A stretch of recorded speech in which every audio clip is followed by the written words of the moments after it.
Where am I then? I hope that did start the show. That's how I almost start. That's how I started every Fifth Down Sports show.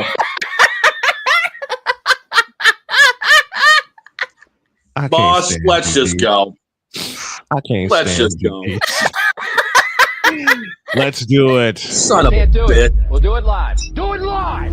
I'll write it and we'll do it live. Mister, will you please wake up, wake up, wake up, wake up, wake up?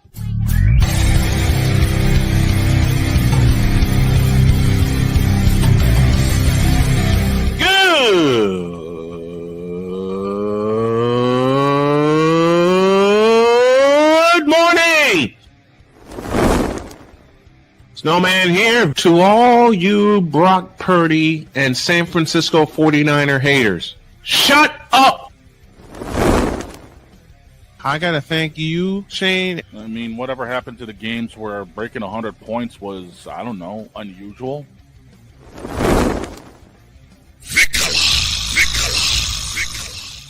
There was one word to sum up the All-Star weekend. Trays. Cause we take this job so serious. Splash Brothers, yes. Ray Allen, replace him with Steve Kerr. Reggie Miller, yeah.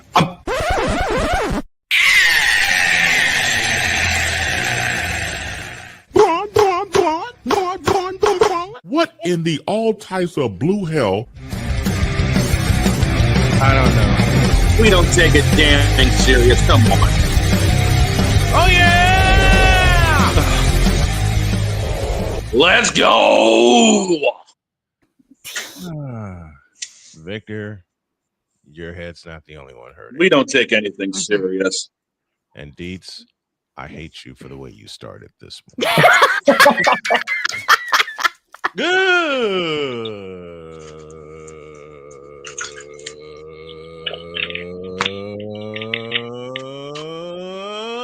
morning, and welcome one and all to the fabulous, fantastic football Friday edition of Snowman in the Morning, brought to you by Black Cherry Dr. Pepper, the official drink of Chris Dietz. There we go. And it's also presented by Fanatics, officially licensed everything. Our spreads today for our picks presented by BetUS.com and by Wanna Parlay, the world's richest parlay.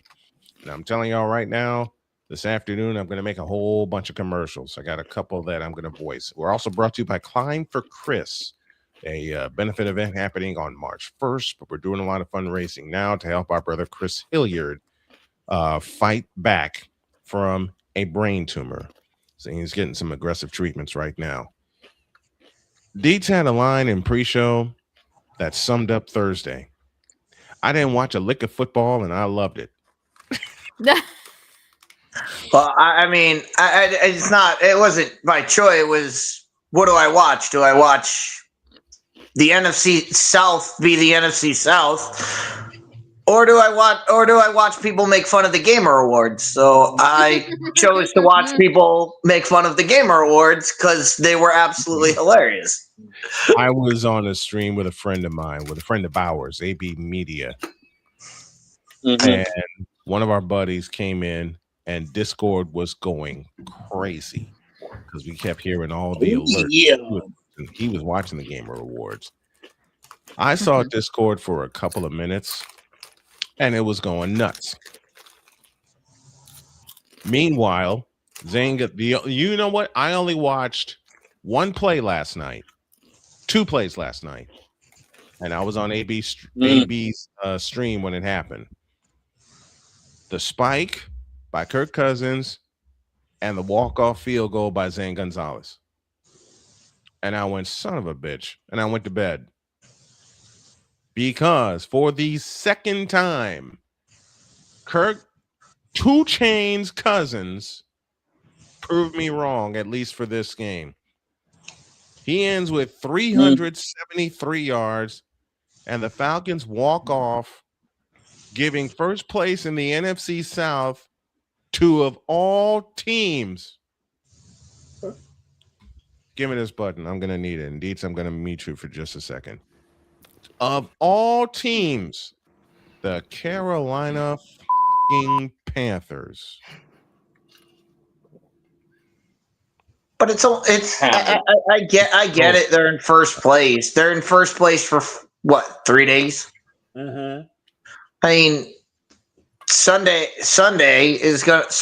if they go back, if they lose on Sunday, they're back to where they started. Yep. But they're playing New Orleans, like that's going to happen. Right, Tampa Bay played New Orleans last week. They played New Orleans and they lost to them. But we got to throw some congratulations here. Y'all didn't see it this week because we were off. But the best mobile game, speaking of Gamer Awards, belongs to a game that we feature on Tuesdays here on the show.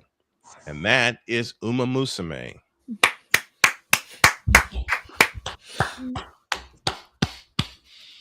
Major Woody. Isn't that just amazing? Glory to side games, everybody. Glory to side games. To Uma.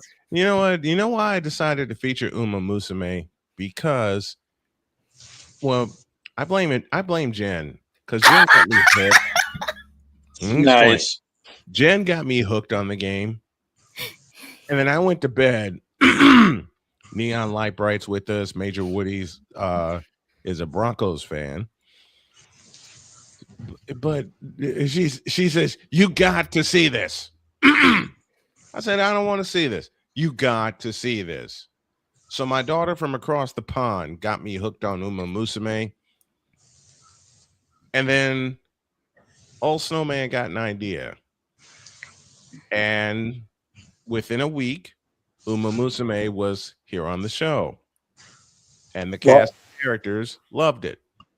Well, that timeline is blurred because I'm the one that told Jen, if you're not streaming Uma Musume, what are you doing? Yeah, but like I was streaming it on my channel first before bringing it here on Snowman in the Morning. Yeah. So, I said if you're not, I said you need to be streaming this game all the time because this game is awesome. It is awesome. And then Deeds opened his big ass mouth, messaged me and said, hey, Snowman, I got something for you. I said, what do you have for me? And he wrote Uma Tuesday. And then he said it on the air.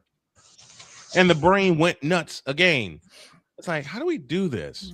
And I do apologize for it not featuring this week. That is mostly my fault because instead of finishing El Condo Pasa's career, I was grinding comp on Marvel Rivals. Well, Jen asked me, no, change that. Jen begged me for an intro for Uma Tuesday. And I showed her only a part of it. And she kept saying, hey, when are you gonna have the intro for this? Don't worry, I'll have it. I don't care. And then I finally got to send him some stuff for it. So I found a whole video on YouTube of every cinematic cutscene from the game for him to watch and select what he wanted from it. I was kind of expecting like little bits of like from different stories. So you could have a bit of Major Doe McQueen, bit of Rice Shower, bit of Winning Ticket, a bit of Narita Bryan. But then I got creative. And then this happened.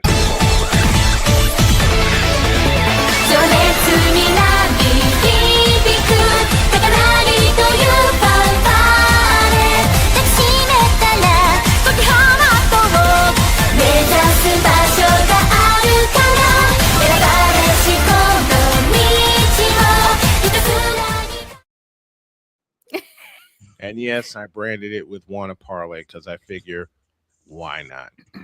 You know the best thing about that intro, guys? What's that? Snowman asked me to send him some of my favorite songs from Uma Musume Pretty Derby. Yes, I did. So I did so, but he wouldn't tell me which one he picked. Fast forward to when that intro premiered, and the first thing I heard was that build-up chorus of my favorite song from the game, Next Frontier. Next Frontier.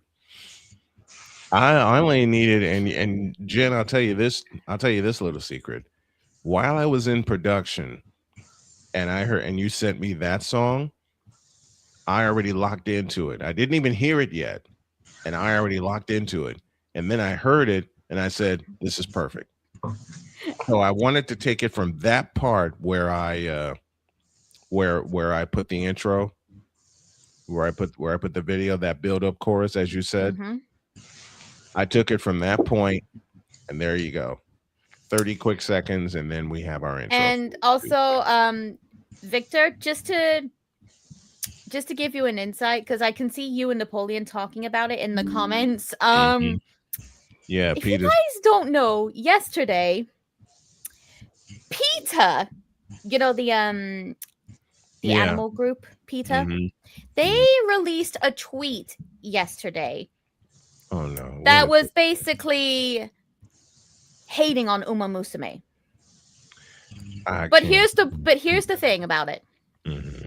Attached was a fan image that someone at PETA actually drew of an injured Silence Suzuka. It was basically the anime character depicting what happened to the real life Silence Suzuka.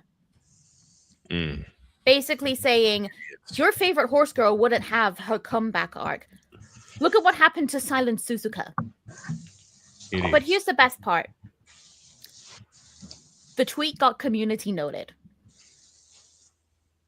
The tweet got community noted because the art piece broke Cygame's official terms and guidelines for fan work. In other words, it broke guidelines number 1, 2, 3, 6, and 7. In other words, they were saying it is stinky. Yeah, they basically drew a gory image of Silent Suzuka trivializing her tragic injury for their own gain. Fools. So imagine Uma Musume going to win Best Mobile Game on the same day that happened, and we're all just laughing in PETA's face while we report it to Cygames. Isn't that great? Send in the Yakuza. Isn't that the best thing? If this is what finally takes down PETA, we need a whole Uma Musume special. Victor and I watched a show with Penn and Teller, and I can't say the name because we are on radio today. Okay. It's. Let me tell you. Now that's some bull. And you know the rest. That last word. Seriously, I got some bull, son. Shut up. Seriously, though, if Uma Musume is what finally gets PETA to shut down, we need a whole Uma Musume special. They're not going to shut down. They're not going to shut down. No, they're not going to shut down. No, but PETA's done so much worse. I could definitely so much worse. I mean, this is bad, but I mean, this is like. They literally broke Cygame's terms for fan work. Cygame's gonna sue them. Not saying PETA should. You know, I have my own objections to PETA and how they work, but right. They seem to weather the storm, so they've been through a lot worse. But again, in doing what they did, they broke Cygame's official terms for fan work. Because remember, these horses are real life horses owned by actual stables in Japan. Silent Suzuka belongs to the JRA. I mean, it would be great. It would be great if the suing party took PETA to task and stayed the course. Absolutely, but you know how this is going to work. They're going to sue them. PETA's going to come back. PETA's going to give them a number. They're gonna say, well, we want a little bit more. They're going to give them a little bit more money, and that's going to be the end. I don't think that's going to happen because Cygames is a Japanese company. You're not going to there's no way PETA's lawyers are going to let this thing go to court.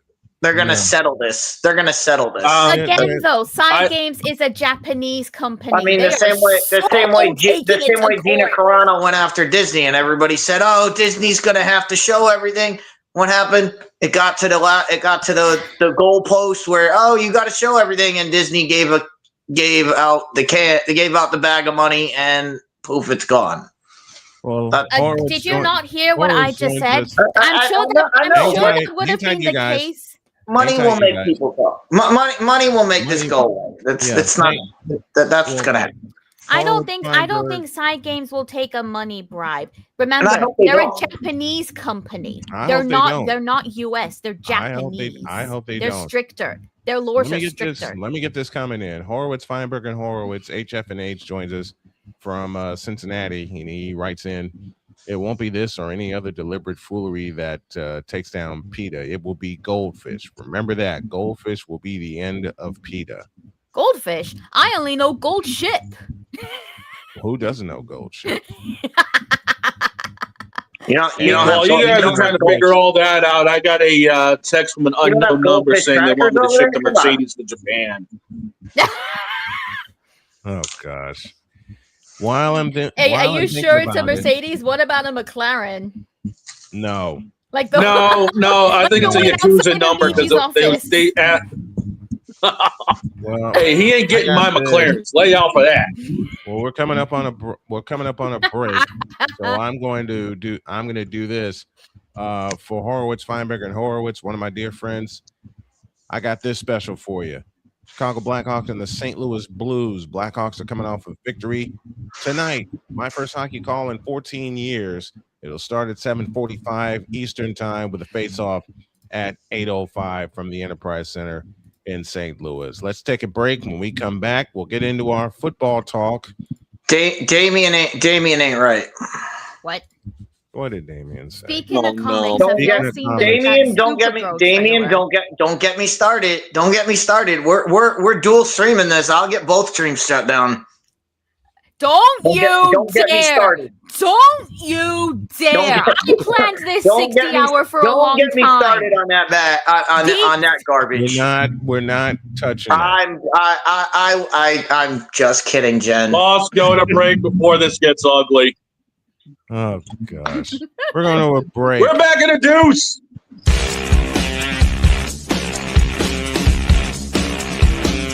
This is Snowman in the morning. Are you ready to upgrade your coffee game?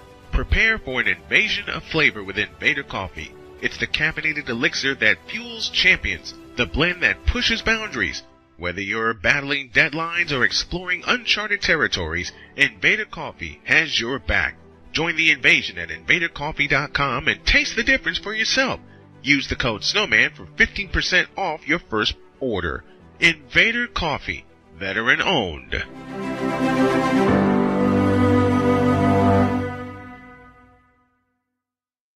Race car drivers change lanes very fast, but with no outside mirrors. How come they don't crash? Introducing Angel View, the new wide-angle mirror that reduces blind spots. Angel View simply snaps over your car's rear view mirror, giving you a 160-degree view behind you. Just look at the difference. Look, ordinary rear view mirrors are small and flat, but Angel View has a huge mirror with curved glass. This convex shape allows you to see both blind spots with one glance. And with our Pro Edition special coating, it's anti-glare at night. Get your Angel View now for just $19.99. But wait, Angel View may be discontinued. Due to rising costs, Angel View is stopping manufacturing effective immediately. Once the current inventory is gone, it's gone forever. Order now. Call 1-800-495-0761. That's 1-800-495-0761. Or visit getangelview.com. Order now. Join the transporter to Hades. Your butt and gut becomes one. Join the reformer of hooker whores. This is my daughter, Placenta Booty Johnson. Join the bronze car. Whenever you are in distress, take off your baseball cap and throw it in the air. Join your very own superhero of broadcasting, Chris Bass. So whatever the color crayon they get, they palm it and do two circles, and that translates to I can beat up black people. As she takes you through the week's paces in Baseline. Live every Saturday at 8 a.m. Eastern, 7 a.m. Central, Pacific Time Zone people, just stay asleep when this is on live and just catch the recording. Oh, I'm sorry. Exclusively on the Chris Bass YouTube channel.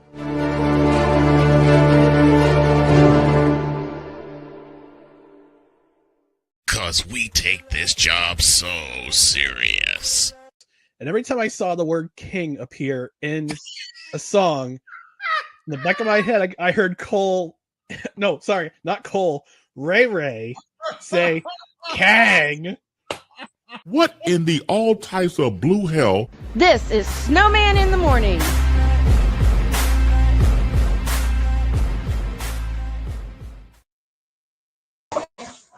Why does Ray Ray have to talk about that Laker who's shilling that brown liquor? 24 after the hour.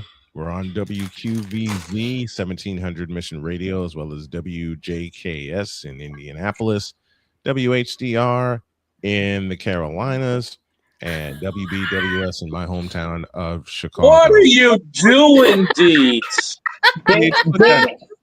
For Damien, this is Supergirl, not whatever they presented in that trailer. Okay. This is what Supergirl is. This is what Supergirl is. Saving people. Deets. Not a drunk mess. Deets. That's Supergirl. Deets. Speaking of Marvel, how do you feel about Sadie Sink being Jean Grey in the new Avengers film? She can't be worse than Sophie Turner, so. I mean, the role she's best known for is Max in Stranger Things. She can't mess it up. I mean, as long as they do the character right and they make Jean Grey who she is. I believe Sadie's gonna do a good job. Come on, it's Max from Stranger Things. She's gonna kill it. So I just got presented breakfast, and it's pumpkin bread. There we go. I love it. All right. I have something to say about Sharon Moore, and I'm going to encase it in a few things. Because Sharon Moore is our dolt of the week.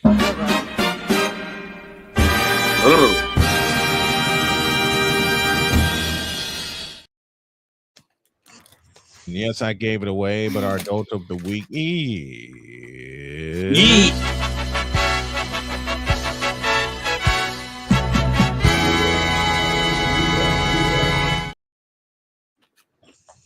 Sharon Moore. Now, I'm also going to put Sharon Moore on a very hot seat.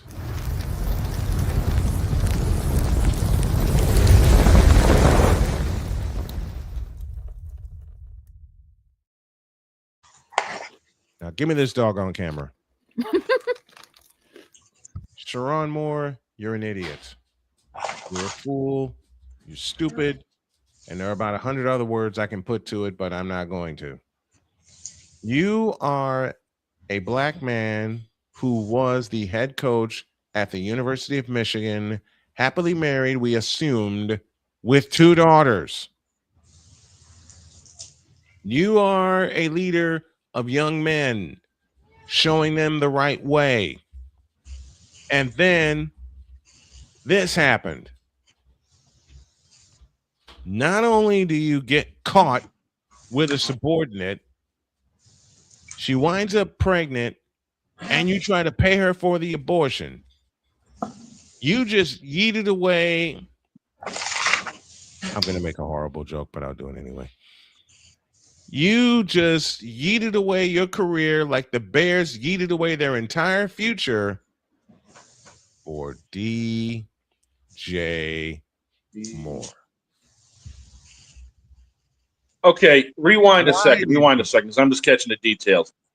This idiot knocked up his staff member and then tried to pay for an abortion. What the hell is this? A Maury episode? A Maury episode in Michigan. How could you throw away your entire career? More to the point, how can you throw away your life for something that stupid? Ain't no school gonna hire his ass now. That's jumping way too. I would have agreed with you 6 months ago. But we all saw, and I don't know if Pizzle's watching in the chat, but Pizzle knows. We all saw who was the interim head coach at Arkansas this year, where the exact same thing happened, just not to the scale of the aftermath. But Bobby Petrino had the accident where he had a mistress with him, and guess who was back as the head coach of Arkansas? So to say he threw his career, I mean, look, he's got a lot of demons he's got to work on. He's got a lot to come out of this. But there's another side. There's another side to this story that's going to come out. Well, all I'm saying is jumping to conclusions of this guy's career is over. Like he can build it back. He can build it back up if he corrects things. That's a big if. Yeah, and because it doesn't dispose. He's got to suffer through all the consequences of what he did. But if he comes through the other side of this, right? Again, we can only go on the details we have. Yeah, and all the details ain't out there. And there's I can guarantee you there is some kind of substance. Some kind of substance involved with this. I'd love to know what it is. And I'd love there's going to be, whether it's alcohol, whether it was hard drugs, whether it was marijuana, whether there was something that led to everything that came forward. Like the switch doesn't just flip like that. Well, because you said that, Dietz, and you're absolutely right. Me and my journalism skills from Northwestern are telling me to kill it right here, because there is a second side to this, and it hasn't come out yet. It won't come out for a while, but it's going to come out. And yeah, and like I said, we've seen, if you've been on Facebook or if you've been in any sports group over the last 36 hours, you've seen everybody swinging for the fence at, oh my God, this guy, what he did is wrong. I can't believe people are defending him. I haven't seen anybody defend him. What I've heard people say is, let's get this whole picture before we jump to conclusion, because there's going to be a lot more of this story, and everything that's happened since then has all the right things have happened. There is no hot seat because he's already been fired. He's not going back to Michigan. Right. Michigan's moving on without him, and that's what should happen. But can he come back? Can he serve his time, do whatever he has to do to get himself right, and come back as if he really wants to pursue coaching still, can he come back as a position coach somewhere down the line and work his way back up? Absolutely he can. Absolutely. He's what, 20? He's what, like 30? He's in his 30s. Yeah. But it begs the question, Dietz, since you're going there, and I'm glad you did, and I'm glad you gave me a sharp reminder on how to handle things. Who do you think would be the first school to take a chance on him? I think anybody. I think who would be the first one? Who would be the first one to take a chance on it? I don't think it would be a school. Really? I think it would be calling the guy who brought him to Michigan. Call up Jim Harbaugh. Become a linebacker coach at become a linebacker coach with the Chargers? Would Harbaugh be a guy who would say, hey, we'll give this guy a second chance. He's a low-level coach with the Chargers. Start there and rebuild your career from that moment. I mean, again, what predicated this event? Like we can talk about all the mistakes he made. We can talk about all the mistakes he made as far as cheating on his wife. That's all personal stuff that he can make those decisions. But I'm talking about the overall bigger things of going to an assistant's house and taking him by knife and all of that. Everything when that escalated, he was clearly on something. And I guarantee you that will come out in court. They will try. They'll say, he has to go to rehab. He has to go to all this, and he'll do all that. Mm-hmm. And when he comes out of that, when he comes out of this whole thing, if he still wants to pursue coaching, my first call would be if Jim Harbaugh still has a job, call up Jim and say, Jim, I need a job. And if Jim's somebody who's on his side, he'll probably bring him in and say, hey, you come in, be a position coach, do what we tell you to do, work your way through the ranks, and get yourself back there. But I don't think a school would touch him unless they have a head coach that's worked with him before and can bring him back through the paces. But it'll take a while. You're right. Yeah, it would. It would, and you're right, and you're totally right with this side. And I made a mistake and didn't look at all the sides of the story. But I would have been, like I said, I would have been on your side 6 months ago. Like, oh, this guy's career's over.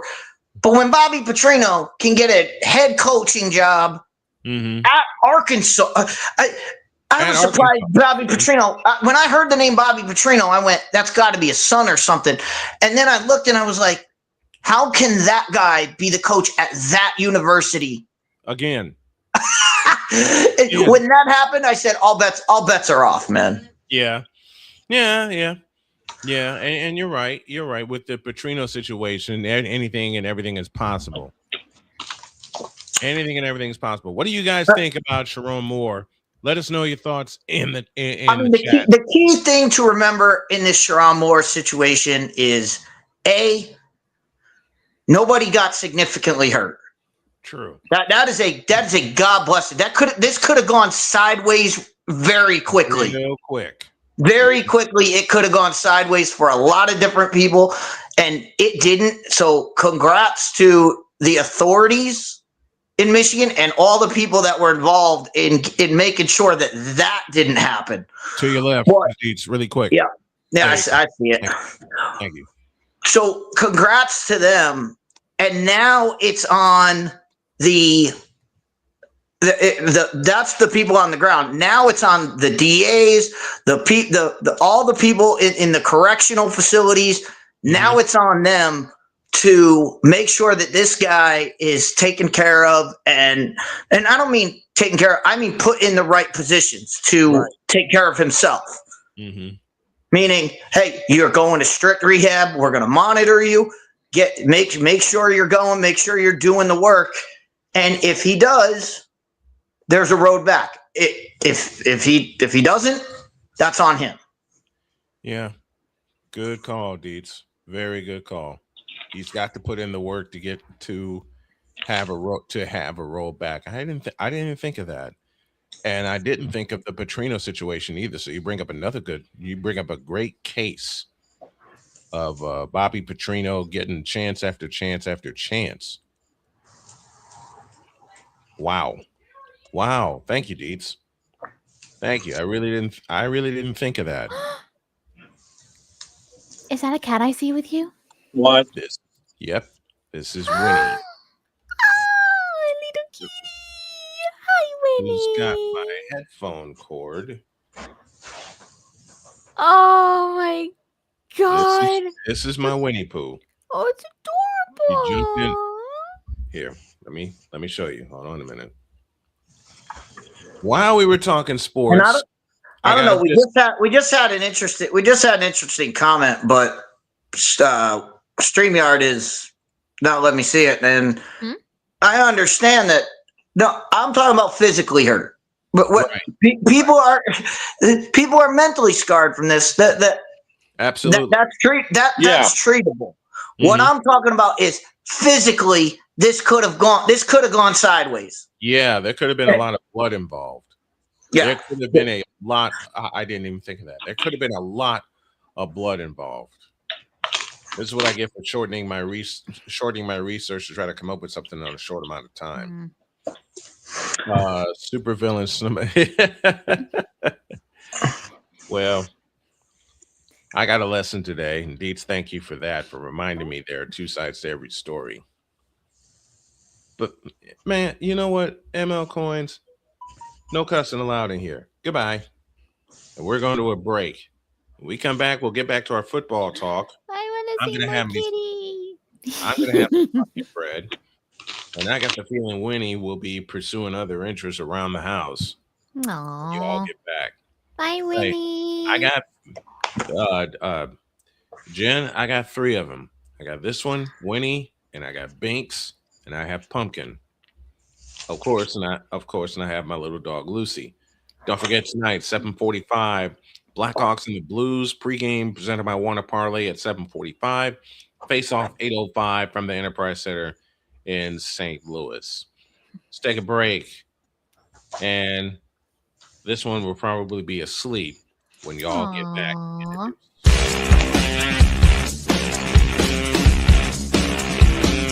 This is Snowman in the morning. Hey, Chicago, it's time to climb. Excitement is in the air as we come together for something extraordinary. The Climb for Chris fundraising event, a celebration of strength, community, and unwavering hope. One of our own, Brother Rice class of 2009, a leader, a coach, a friend, a father, Chris Hilliard has spent his life lifting others up, guiding young athletes, inspiring students, and taking every chance to explore the world with his wife Lauren and their 1-year-old son. But in September of 2024, everything changed. Chris was diagnosed with a rare, aggressive brain tumor. Since then, he's been in constant, grueling treatment, traveling out of state almost every other week, from last-minute flights to long hotel stays to meals and rental cars. The bills add up fast. Chris is now a part of an international clinical trial, a treatment path that gives real hope. But staying in the fight means staying in the program. And staying in the program means more travel, more time away, and more mounting expenses. So now it's our turn to show up for him. Join us at Climb for Chris, featuring live music from Maggie Speaks, great food, drinks, raffles, and a community ready to stand tall. Every dollar raised goes toward Chris's medical and travel costs so he can focus on healing, not bills. Every $10 makes a difference. And if you can't give today, sharing the page helps more than you know. Chris is always the one who shows up when it matters. Now we climb for him. Be a part of the miracle. Be a part of the movement. Join us, support, pray, and share. Together, we climb. Learn more and contribute today at Climb for Chris by visiting climbforchris.com.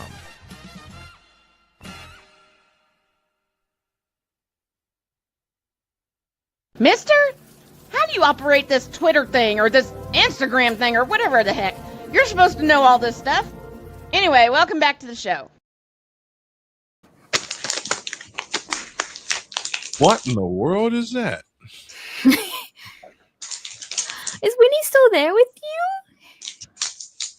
Aww.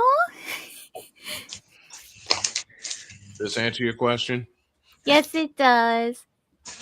Winnie.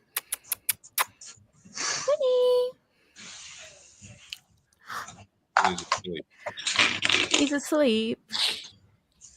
I don't know how this cat does this. I got a limited space, and she just hops in my lap. Binks does the same thing. Binks just hops in my lap and just lays there until he falls asleep. I wish Freddie would do that. You know, back when I had my little fluff ball, she would do the same thing. Mm-hmm. I wish my Freddie would do that. Curly always did. But I got 3 of them now, and one afternoon, all of them took their turns sleeping on my lap when I was asleep in my office. Aww. I leaned back in this chair. I zonked out. You getting ready to go, Winnie? Bye, Winnie. Or are you staying here? Okay, she's going. Okay. I think she heard Mama's voice. But what happened was I fell asleep here in the office, and I felt Binks jump on my chest. I opened my eyes. I saw Binks. I fell back to sleep. I wake up about an hour later, and I still feel paws across my chest, but it wasn't Binks. It was Winnie. I don't know how that happened. And to go back to our leadoff subject, and I come to the dog for this. Yo. How the hell did the Falcons beat the Buccaneers? The Buccaneers, and you. Well, Tampa has been 1-5 in the last 6 games, and Baker Mayfield turned into Baker. Baker turned into a faker. Yep, that was the stat I was going for. 1-5 in their last 6 games.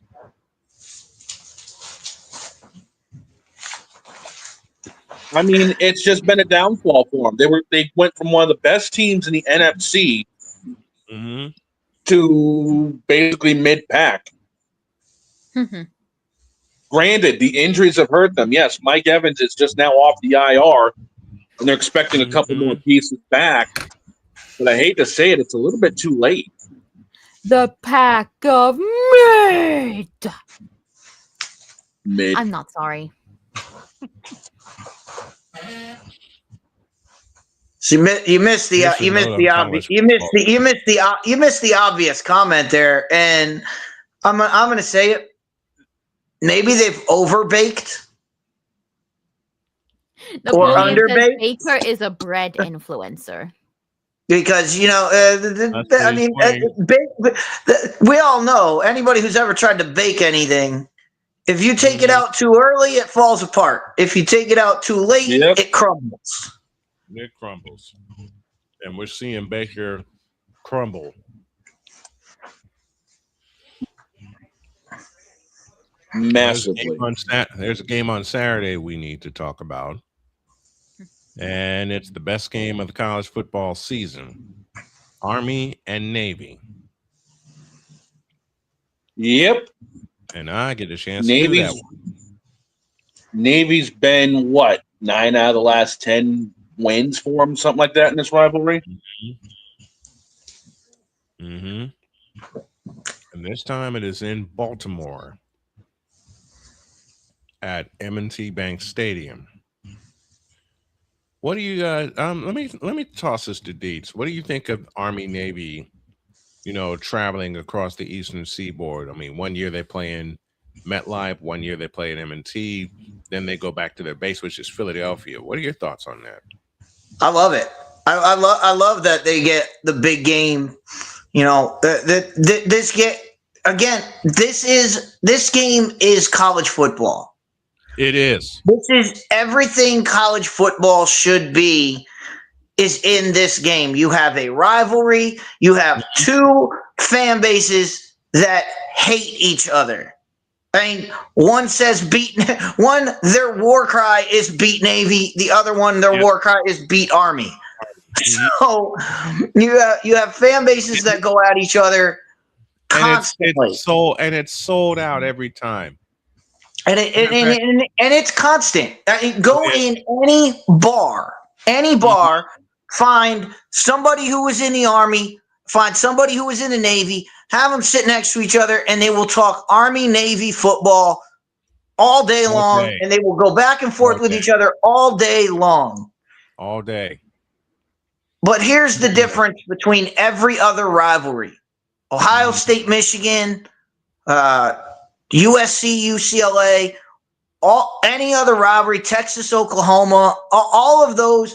At the end of the day, those two, they go, all of them, they go their separate ways. Oklahoma goes back to its Oklahoma quarter, and Texas goes back to Texas in their corner, and then they don't come back until they meet next year.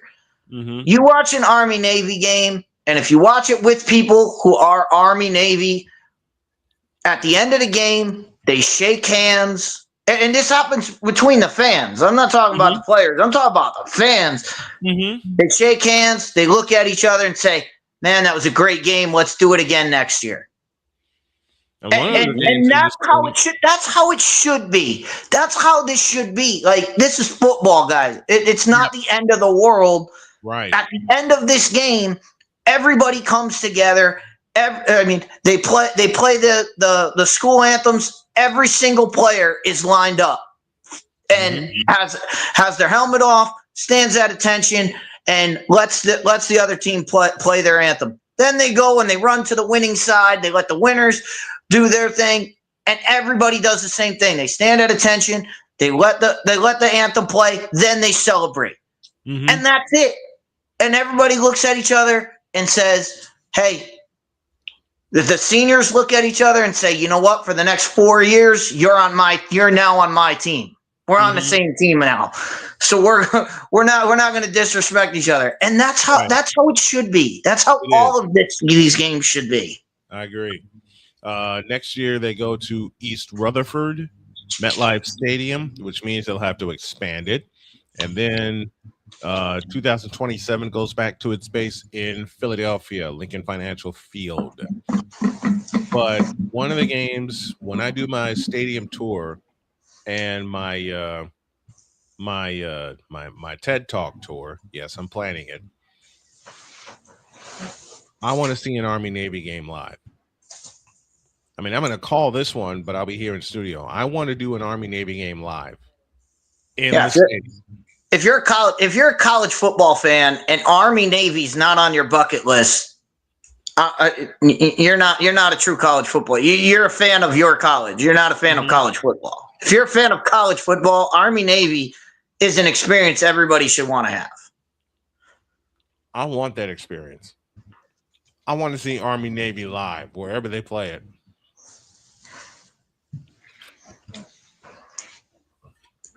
All right, let's do it. Dog, give me the line. We already did this yesterday, dude. Navy was favored 6.5. We did this yesterday. We did do this yesterday. No, I'm old. My brain hurts. This was the game Jen clinched with. You know, it was the game that almost broke the show. By the way, can I just address this, Don? No. What? No. You have gone the full week without talking about my Jeopardy win last week. Oh, we did it Monday. Did we? But while we I mentioned it Monday. But briefly. Wait a minute. But while we got time, before Allison gets here and before Dad gets here, Dog, talk about it. Oh, you mean besides the fact that this one went absolutely domination mode and put a record up? Yeah. The most points ever scored in a game. That one. Here, give me this button. I believe second place only had 100 points when it was over. Oh, and how about the fact that at the start of the Jeopardy, Muffin gets his community to do like the Twitch predictions on who they think is going to win. Only there is one that. person bet on me to win. And it was Dawn with about 600 channel points. He basically only bet 2 of the total earnings and walked away with over 34,000 channel points earned back. Well, I mean, you know, the mafia knows what it's doing when it comes to these type of games, you know? Muffin's community literally told him stay solo was the only one betting on me. Hey, I'd have been there with you. And he's gone and proved them all. When are you doing it? When are you doing it again? We don't know when the next one is. There's a longer time period between them now. But when the next one is on, I will for absolute sure let you guys know. Please do. It will usually be on a Saturday, 2 p.m. EST, over on twitch.tv/MuffinSlayerYT. Sorry. Or over on YouTube. Or over on YouTube, Muffin Game Shows. Damian Hernandez with a question. Is it me, or do y'all think military schools should get special treatment like they should be in the playoffs automatically just because they are military schools? Are you kidding? No. Damian, Damian, I love you, brother, but on this case, shut up. I mean, they do have special considerations. Yeah. For the fact that if you win the Commander's Trophy, you automatically go to the Military Bowl, whether you're 6-6 or not. Let's just say if Army were to beat Air Force and Navy and not have 6 wins, not be bowl eligible, but they beat Navy and Air Force, won the Commander's Trophy, they would play in the Military Bowl no matter what. So they have it's a built-in thing, but as far as the playoff goes, no. They should not be guaranteed a spot in the playoff. Now, Navy got their chance hijacked, but we don't know for reasons that are still unknown. But yeah, so there are mechanisms for that, and that's why this game does matter, because if Army does win, they're going to a significant bowl game, and Navy will still get in a bowl game. But I think Army needs to win to go. I think they have to win to go to a bowl game. But yet again, we all picked the Navy because, well, honestly, they're end up doing the thing anyway. They got the better team. They got the best. They got the best player on the field. That's how this game goes. Last year, Army won because they had the best. They had the best player. And that's the way this game usually goes. But it doesn't when this game goes, it doesn't matter because of the way these two teams play. And I know people are going to get arguments. Oh, this is boring. They're not throwing the ball. Yeah, they don't throw the ball all over the yard. But it's fun football to watch. It's fun to watch them fullback dive. Is he going to pull it or pitch it? You know, both teams basically play the same offense, so they know what they're getting. They know what they're doing. So the winner of this game, as I'm looking at it, will win the Commander's Trophy because both teams have beaten Air Force. Yeah, both teams have beaten Air Force. Yeah, so the winner of this game will get the Commander's Trophy and a spot in the Military Bowl. And before we go to break, I wanted to expand on something Deet said. Navy got robbed of a spot in the playoff. They got robbed.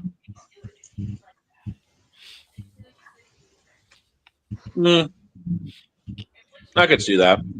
To the comments. But yet again, it's the NCAA Grey Wigs doing their damnedest.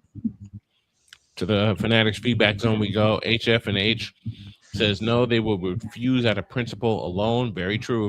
Military academies pride themselves on military discipline, academic performance, and athletic ability. Geez, shouldn't that be the way everybody works?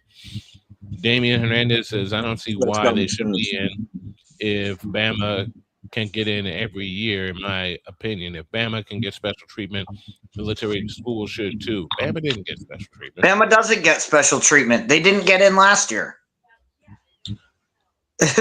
but Bama earned their way in this year by people that say Alabama shouldn't be in. Alabama beat Georgia, Alabama beat Georgia in Athens. That matters. Yeah, they beat Georgia between the hedges. And their only other loss was week 1 to Florida State, and the other one was to Oklahoma. Who they and see. They get to play Oklahoma in the first round. They lost to Florida State in week 1. They beat Georgia. Then they lost to Oklahoma. They lost to Oklahoma. And then they lost to Georgia in the SEC championship game. Yeah, I say they play their way in. If you beat Georgia between the hedges, you got a major victory. And that was on their side when the selections were made. And on top of that, Alabama gets to see Oklahoma next Friday. That's going to be fun. And I'm putting the headset on for that one. And I'm also putting the headset on for this.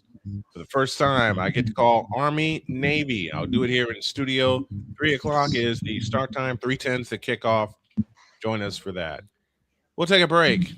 And when y'all get back, it's week 15 of the NFL season. Jen has already kicked our asses. And she's going to kick our ass again this week. I mean, at this point, she's +3 over the magic number with like 4 weeks left. What's left there? What is there left to do? So a rookie, a newbie, who not just kicked our asses, but took me off the top as the defending champion.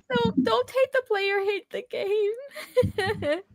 So as I said, I began this joke, and I hope to make Jen laugh when I say this. A newbie, a person who claims she didn't know football. Wait, give me this button here. What? Give me this button. She claims she didn't know football. That's a lie.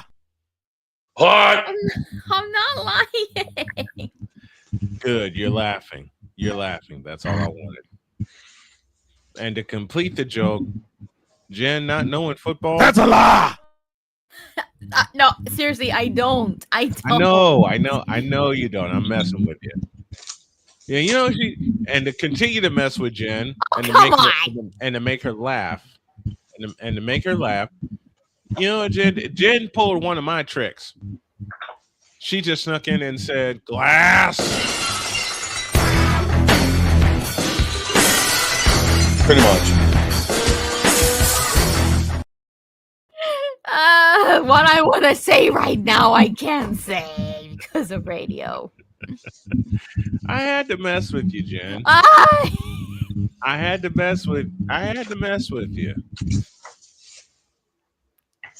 She doesn't know football. That's a lie. Come on, man. You know what Jen? You know what Jen did? She snuck in here and said, "Hey, I want to make picks with you guys." Okay. Then she wanted to whipping our asses, and we're all wondering, what are we doing? And I found those 2 parts from the Cowboys game that Dietz did with Victor. And if I get the chance, I'm going to cut him today and put him into a bumper. Dak to throw. Looking, and he throws it to, oh, Jesus Christ. Put somebody in the middle of the doggone field. It's not hard. The funny thing is that's me. That's not even me calling a game. That is just me watching a game. Mm-hmm. Like that's me every Sunday watching a game. And even if the Cowboys aren't involved, I'm looking at them like, and people will be like, "Why do you care about this? You're a Cowboys fan." I'm like, "Because it's in front of me."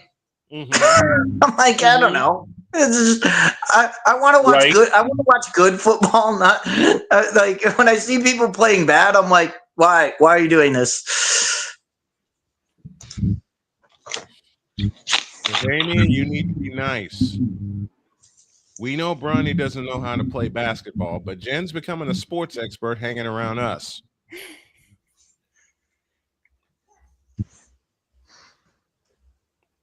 Jen not being a sports expert hanging around us. That's a lie. You know what I would like to do one day? What's that? You know how I'm whooping butt in the Marvel Rivals Jeopardy? Yes. What if I organized an Uma Musume Jeopardy for you guys? But I will make it easy topics. That's a lie. Don't trust me on it, okay? Trust me. I know you guys are beginners to the game and the franchise. I will make the questions quite easy. You make the easy topics for us. That's a lie. Kicking our ass in football picks. That's a lie. I'm gonna wear that button out. We'll see. Just like dog believing the Bruins have a chance. Yeah, you are. That's a lie. Just like. Ow! Did you hit yourself in the head again? The dog tossing his notebook and not hitting himself. That's a lie.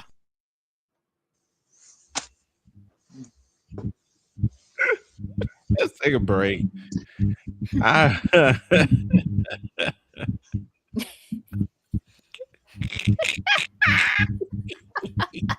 What did my Bruins do to you? What did my Bruins do to you? I've known you were a Bruins fan for many years. Every time I bring up that and make a joke out of it, you get mad at me. I don't know why. Oh my god. Okay, I'm sorry. Can I quickly read a comment from my chat before we go to a break? Go. From when it comes to the NFL picks, how do you spell irrelevant? BROWNS. NAPOLEONAMITE.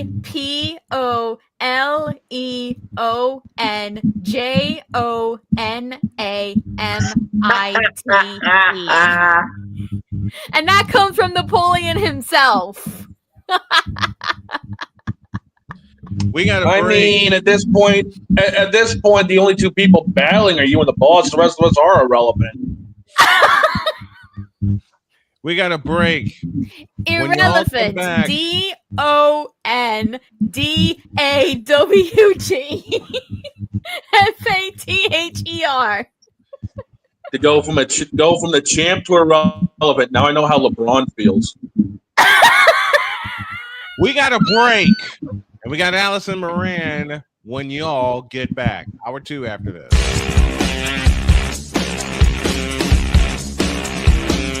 This is Snowman in the Morning. Are you ready to upgrade your coffee game? Prepare for an invasion of flavor with Invader Coffee. It's the caffeinated elixir that fuels champions, the blend that pushes boundaries. Whether you're battling deadlines or exploring uncharted territories, Invader Coffee has your back. Join the invasion at invadercoffee.com and taste the difference for yourself. Use the code SNOWMAN for 15% off your first order. Invader Coffee, veteran owned.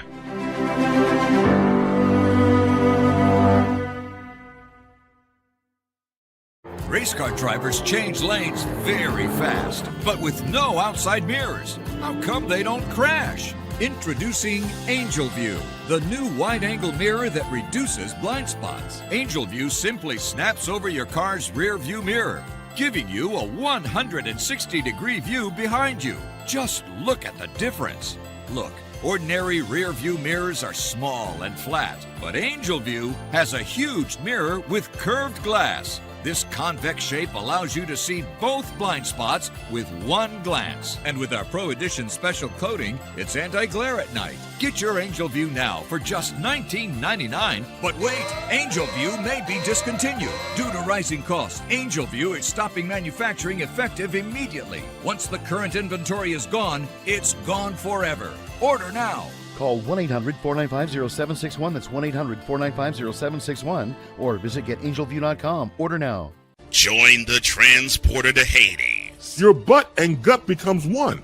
Join the reformer of hooker whores. This is my daughter, Placenta Booty Johnson. Join the bronze god Whenever you are in distress, take off your baseball cap and throw it in the air. Join your very own superhero of broadcasting, Chris Bass. So whatever color crayon they get, they palm it and do 2 circles, and that translates to, I can beat up black people. As he takes you through the week's paces in Baseline.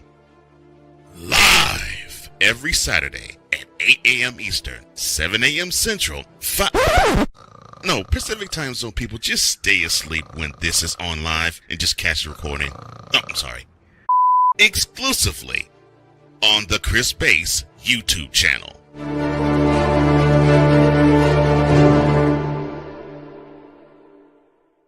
Cause we take this job so serious. And every time I saw the word king appear in a song, in the back of my head, I heard Ray Ray say, Kang. What in the all types of blue hell? This is Snowman in the Morning.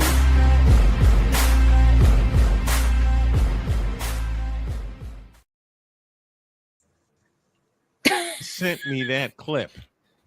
We owe you an ID. This is Snowman in the Morning. You're listening to WQVZ, 1700 AM Mission Radio. For me and the Lord, we got an understanding. We're on a mission from God. He's the armchair quarterback. I love what Dietz is doing. I Yeah. I mean, Damien asked, that is Supergirl. Thank you. Okay. That's all you need to know about the trailer that they showed us. Speaking of Supergirl. Those are Supergirls, not us. Not what they showed us. Speaking of Supergirl, we got one from Chicago that's due.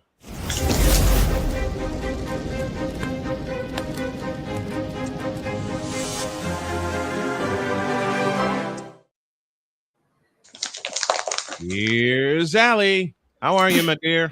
I am doing well. Waiting for the frozen tundra to start in Chicago. How is the recovery process going for you?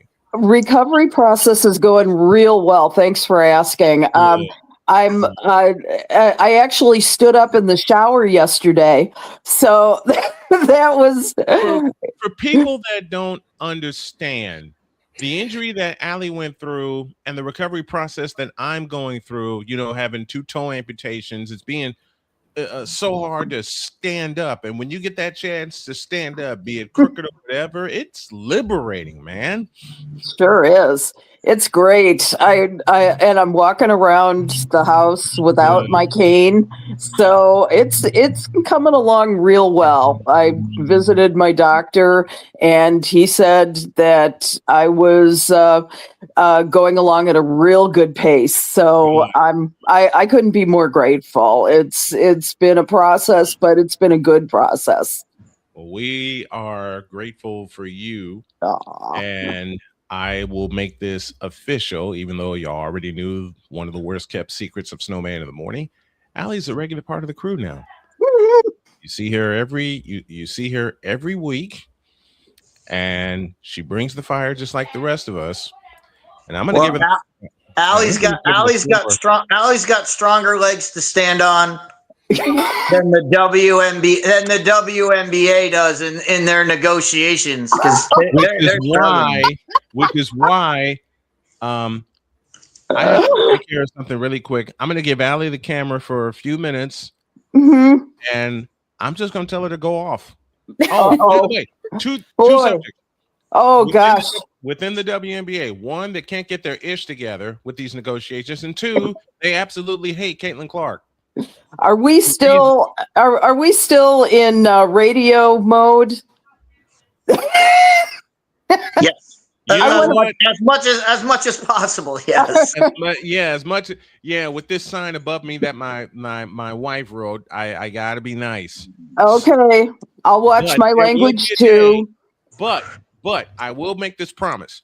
Before we go on our Christmas holiday, there will be a day we will be allowed to go completely off, and it will be next Friday. All right. So with that in mind, Allie, take the camera, and y'all, I'll be right back. All right. Hey, This is a very critical time in the world of the Women's National Basketball Association. Their CBA, which is now in negotiation through January 6th, we have all discussed how this is probably going to take until February, March to really solve. Here's where it is right now. The CBA, for those who don't know, is the central piece of determining how players are treated off the court.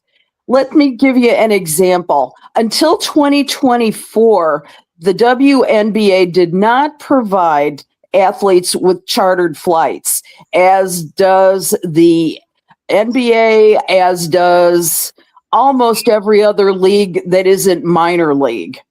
Okay? Cost-saving measures have often prevailed in this league over calls for improving player recovery and well-being. Okay? The change in the chartered flights was motivated by Brittany Griner's detainment in Russia. If you can imagine, she was in Russia for, what was it, almost a year. And she had been flying on a commercial flight with some marijuana. No reason, except for Russian laws that she couldn't have kept that contraband, and it was legal in the United States. It's for medical purposes. It helps her with anxiety. Okay. Had she been on a chartered flight with, at the time, the Phoenix Mercury, none of this would have happened. So Griner's experience signaled loud and clear that chartered flights weren't simply measures to pamper professional athletes, as one group wrote, but instead to protect them. Players need more protection at this point. Now, finally, Kathy Engelbert got on board with the chartered flights. However, now they've got players that in this CBA talking about how they no longer have a housing stipend. This is important. The reason being that the stipend, while it varies per team, most allow for a 1-bedroom apartment or a 2-bedroom apartment if one is raising a child. It also allows for housing when by groups if you're single and there's a house in the neighborhood. The problem is that even in this new CBA, the league's most recent proposal slashes this support, and it suggests that the bigger pocketbooks mean increased bandwidth for finding and securing housing. But players have pushed back on this because the housing stability is a matter of respect and fair treatment. For example, if you are traded in mid-season, there's nothing to say that there is housing now for you once you get to your new city. And the other part is that if you have a family, where are you going to put them?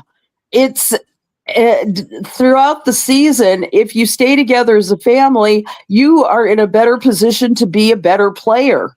And so the problem is that with that measure taken out, you're on your own for all kinds of stuff. And so wait a second. What? I'm trying to grasp all of this. So You're telling me that this is in every contract it's team by team. It's city by state by state. Yeah, let's put it this way: if each team has to adapt to the rules set forth by the CBA. Right, but I'm saying if you're a player in Dallas, yeah, and they give you a housing stipend in Dallas, well, there's no housing tax. You get traded to a team. You get traded to Las Vegas, right? Where there is housing tax. Obviously, that stipend's going to be a lot less there than it is in Dallas. Exactly. Right. That's insane. Yeah. So it's and what are you going to do? You're going to uproot your family in the middle of the season? What you going to do? It's understand that there are so many parents now in the WNBA that this is a real issue. And if the housing stipend, even if you're making $1 million a year, you've got a lot of expenses as well as an elite player. So, why isn't the team taking care of this as well? Is there somebody in there who's going to do coordination between the cities? How are you going to arrange for daycare in a new city? Think about it. Yeah, that's got to be a league thing. That yeah, you can't let that go team by team because that's absolutely insane. There's got to be it's got to be a league wide thing, and then each team goes out and finds places that they can, hey, our players are, if we get a player to come in, we need, and a kid needs to go to daycare, we have a daycare that's affiliated with the team in the area that says, you just got traded. You can come in and be part of this community like that. Yeah. I mean, leave it up to city by city. That's insane. Yeah. So that's the reason why it's so important to get this into the next CBA, because if you don't have housing, if you're left on your own, so to speak, it's not going to be a good situation because part of your life is now unsettled. Now, in the NBA, you get players back and forth.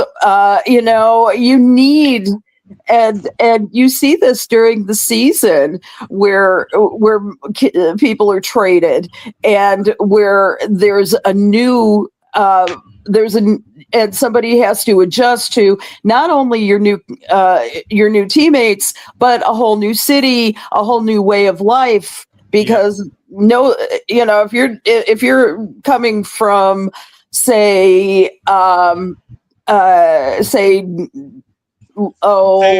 Dallas, Connecticut to San Francisco. Yeah, there you go. That's your problem. And I know which way. I knew your brain was thinking that way because the short range trips are not a problem. It's the long range trips, whether you're going from Connecticut to San Francisco or you're going from Chicago to Las Vegas. Those trades, those kind of long distance trades, is where the housing stipulation really needs to come into play. Exactly. Well, I've got a question for Allie and the panel here, and we can all chime in on this, but I know we all like killing Kathy Engelberg over her role in all of this. But how much, we all know she's only one part of this. How much of this calamity that is the WNBA, how much of this lies at Adam Silver's feet? A lot of it lies at his feet because he's continuing to fund the WNBA. And has there been any discussion of how much is he and the NBA office at whole? How much are they involved in saying get your house in order? Yeah, they are. Well, ultimately, the responsibility falls on Adam Silver. This is his baby as much as it was David Stern's baby. And it's And so it is going to be very important to put player well-being at the very center of these negotiations. And if anybody in the player representatives, NECA, for example, needs to make a much stronger case for leaving this housing in. Otherwise, you're going to have an unsettled league, basically. One of the things that makes the NBA great is that they've got somebody who coordinates all this stuff. And I think it's left up to each individual team to get their players situated properly. Yep. Right. And the staffs are much smaller. They're overworked and underpaid as it is. And so the league has to really decide which way they're going to go on this. Do they want to keep the WNBA as a quote, a minor league team, so to speak, where you've got this where you don't have the best interests of the players at heart, where so much is reliant upon them to make these arrangements for themselves. That's extra stress. That takes time away from the real business at hand, which is to be a championship. To win when you don't have the championships, that undermines the WNBA. So taking care of a player's needs is going to be tantamount to helping you win a championship. It really is. I think we're seeing. I mean, you mentioned the teams need to be and talking, but what we're seeing is the media. No one is asking Adam Silver and his staff, what are you doing to correct this? No one is taking this to him and laying this at his feet. They're basically leaving him out of the discussion when he needs to be brought in. He needs to be front and center and get this going. And they're afraid to bring him in. They are so afraid to call him to the carpet like we do, because it is on him as much as it is on Kathy Engelbert. Good God, Kathy Engelbert. Don't get me started. What? You're talking about the boss. You want to look good to your boss, right? Exactly. And Kathy Engelbert is pretty much fighting for her life right now. Oh, yeah. In many arenas, her relationships with the players, her ability to deliver on this CBA, and so she's, like we've said before on this stage, she's a great money person. She knows how to bring in those bucks and get those sponsorships and create and get new teams and increase the valuation of the league as a whole. All very good. Couldn't have done that without her, one would think. But it's such a different deal when you're talking about that personal, emotional, and very important issues to the players. And I think Kathy wants to look good to her boss. So I'm pretty sure that, and this is speculation on my part, that she's saying, we'll get this worked out, boss. We'll get this worked out. And the players have been very vocal about what they need in order to feel respected, and in order to do their life right. So there's another issue as well besides housing that's important, and that is the changes with the officiating. That's Right. nowhere in this CBA as well.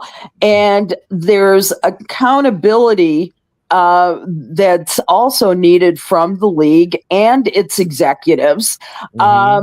And, you know, Nafisa Collier talked about that in her October press conference. And so the thing is that if there's nothing for training in that CBA, if there's nothing, the training of the officials, if there's not a permanent official, training for the officials who are refereeing these games, you know, if there's no salaries for them as permanent members of the WNBA, this is going to drag on until draft day, I'm thinking. It's so you know what? Yeah. Let me do this. Give me this camera. Hey yo, Adam Silver, you got a job to do. This I said, Kathy Engelberg, this is on you, and it is on Kathy Engelberg. But Adam Silver, this is on you too. This is on you for being a coward and not getting in the middle of this. This is on you for being a coward and not being at the head of the table for these negotiations and saying, okay, we keep funding you. We're going to give you what you need. Hey, Adam Silver, you got a job to do, buddy. David Stern started this, and he was in on the negotiations. He was in. You're not. What's the problem with this? Do we have to rewind back to your handling of the Steve Ballmer situation in 2014 with the Clippers? Do we have to remind you of every other of the work stoppage in 2011 for the 2011-2012 season, and you weren't in on that? Yeah, you got something to do, Adam Silver. The best way to get the WNBA on their feet is for you to get off your ass. There, how do you like that? Love that. Wrong. Not wrong. That's the thing. To the league. The NBA wants to have, they want to have it both ways. They want to say oh, we support the WNBA and we give them all this money and we do all this stuff, and all of that is fine and good. But you know what? You cannot just say, well, we gave them money and we let them do whatever they want. You need the NBA needs to have people stepping in and saying, this is what you need to do. Get your house in order, because you cannot keep funding it this way. It's never going to work. And what makes it so bad, it's blatantly obvious. It's blatantly obvious of what they need to do to get their house in order. All right? Blatantly obvious. And Allie, you and I talked about this over the course of the summer. Deech, you were in on this as well. And Dog got wind of this at the tail end of the summer. Train your referees, please. Please. Yes, please. If you train your referees, and yes, I know I'm going to sound like a homer, but I don't care. If you train your referees, you wouldn't have the debacle that is Game 5 of the WNBA semifinals in Las Vegas. That's right. Find the lie. Yes. Find the lie. And I'm going back to that. And I've had so many people saying, "Why are you going back to that? The game is over." Take a look at the foul they called on Aaliyah Boston in Game 5. Take a look at her 6th foul. It wasn't a foul. Matter of fact, the last 3 fouls that she caught triggered 3 Las Vegas runs, and they wound up winning the darn thing. And it goes back to what Allie said. Train your referees. Get them in workshops, intense workshops. Period. Not just this 3-day thing that they're doing right now. And the thing is, remember the other thing I said a while back was that the NBA considers the officials that referee the WNBA as a training ground for the NBA. So if they get good at their refereeing jobs, they're going to be transferred. And what is the WNBA going to be left with at that time? So I have no patience for that, because that means that you're looking at at the WNBA as a lesser light than the NBA, and that's unacceptable to my world. It's unacceptable to my world. Also, I think Dietz has a thought. We'll let him come in. Dietz. Well, that's gonna be the next thing, Allie, is these official. You need to have officials. For the NFL, you have a crew chief. Yes. Your crew chiefs need to be the most experienced. If you're using this as a ground for people to move up, well, you're moving the most experienced guys up the ranks. You're not going to be left with crew chiefs that know what they're doing. So the next thing that's going to come after this is going to be the officials saying, well, now we want to get our bag.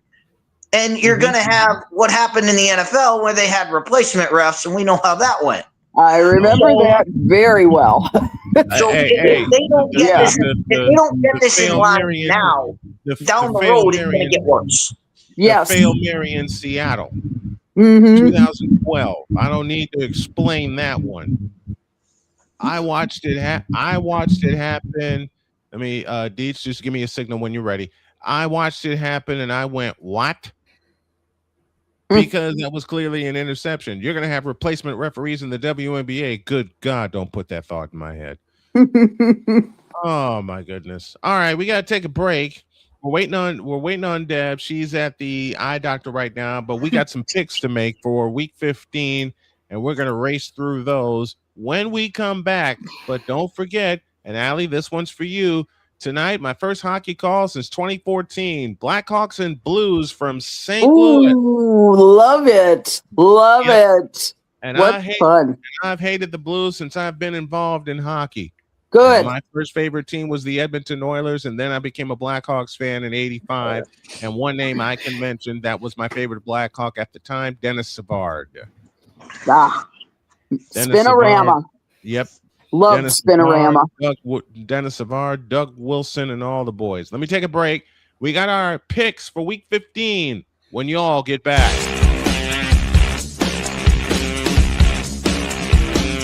This is Snowman in the Morning.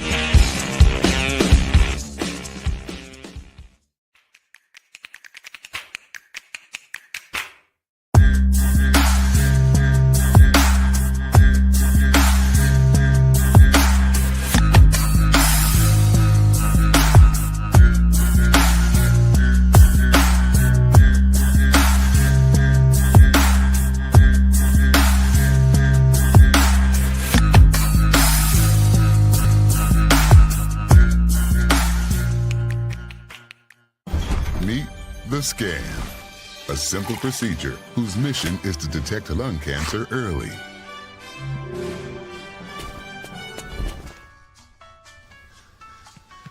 I'm here to save you. But I feel fine. That's great, but you may still be at high risk for lung cancer. Oh man, that's a new fence. If you smoke, early detection could save your life. Learn more at savedbythescan.org. SeatGeek is the ticketing app for fans like the High Five Strangers guy. Game-winning interception. First down. Just a nice, solid tackle.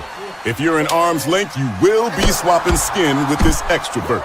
You see, he knows SeatGeek got him a great deal on tickets, so he can focus on what he does best, smacking palms. SeatGeek handles the tickets to sports, concerts, and more, so fans can fan. Are you ready to upgrade your coffee game? Prepare for an invasion of flavor with Invader Coffee. It's the caffeinated elixir that fuels champions, the blend that pushes boundaries. Whether you're battling deadlines or exploring uncharted territories, Invader Coffee has your back. Join the invasion at invadercoffee.com and taste the difference for yourself. Use the code SNOWMAN for 15% off your first order. Invader Coffee, veteran owned.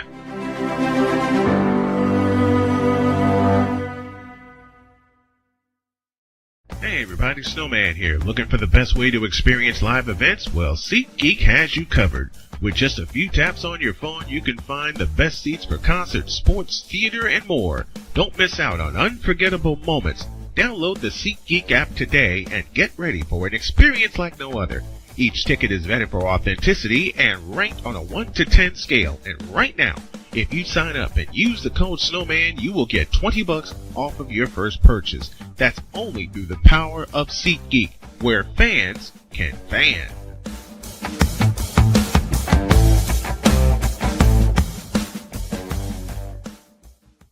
Cause we take this job so serious. And Father O'Shaughnessy need to go to hell. That's what he needs. What did Father O'Shaughnessy do? I quit. We're done here. I'm done. We're out of here. What in the all types of blue hell? This is Snowman in the Morning.